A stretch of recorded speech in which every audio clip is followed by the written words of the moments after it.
സ്വർണവിലയിൽ വീണ്ടും മുന്നേറ്റം, ആവേശമായി dip buying തരംഗം, ഇന്ത്യയിലും വൻ ഡിമാൻഡ്.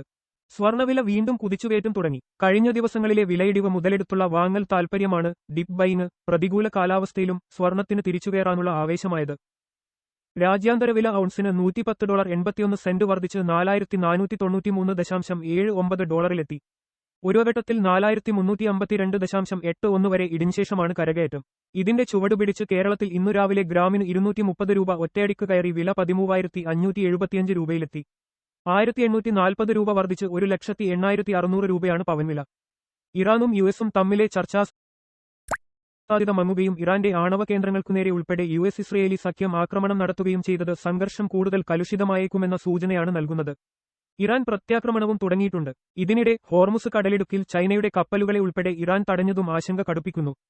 സുഹൃരാഷ്ട്രമായ ചൈനയുടെ 2 എണ്ണക്കപ്പലുകളെയും തടഞ്ഞതുവഴി ഹോർമുസിൽ നിലപാട് കടുപ്പിക്കുകയാണ് ഇറാൻ.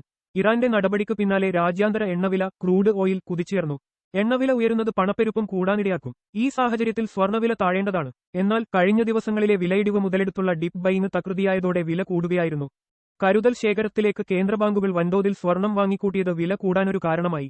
ഗോൾഡ് ഇടിഎഫുകളിലേക്കും പണമൊഴുകിയെന്നാണ് വിലയിരുത്തൽ. ഇന്ത്യയിൽ ആഭരണങ്ങൾക്കും മികച്ച ഡിമാൻഡ് ദൃശ്യമായിരുന്നെന്ന് വ്യാപാരികൾ വ്യക്തമാക്കി.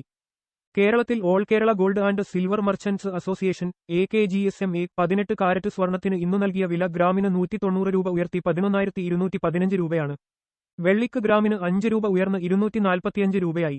Kerala gold and silver merchants association KGSMA 18 carrot സ്വർണവില ഗ്രാമിന് 185 രൂപ ഉയർത്തി 11,155 രൂപയായി നിശ്ചയിച്ചു. ഇവരുടെ കീഴിലെ ഷോറൂമുകളിലും ഇന്നു വെള്ളിക്കു വില ഗ്രാമിന് 245 രൂപ.